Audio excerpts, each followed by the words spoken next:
Another day, another low carb day naman po tayo ngayon ka-low carbs, keto, caramel syrup po yung ginagawa po natin ngayon.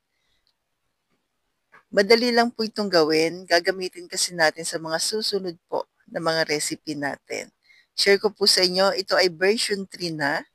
Kailangan natin ng pure allulose, 1/2 cup, tapos hayaan lang natin siyang matunaw po. Sa katamtamang lakas lang ng apoy.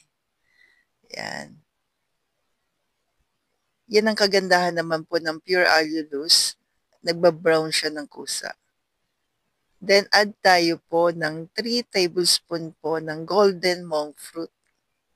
Para mas ano naman siya, mag-dark yung kanyang brown. So, huwag kayong mag-alala. Hindi naman siya sobrang tamis. Tama lang po. Then, halu-haluin lang natin. Hayaan natin mas maluto pa yung ating sweetener. O mas matunaw bago natin ilagay yung ating butter. Yan, 100 grams po ng butter. Then, add tayo ng konting vanilla. Yung ating allulose tsaka yung golden monk fruit po ay from green dahan syempre. Then, kapag ganyan na po, tsaka natin i-add yung all-purpose cream. Mas okay nga po kung dahan-dahan natin i-add. Yan. Then, halu-haluin lang natin.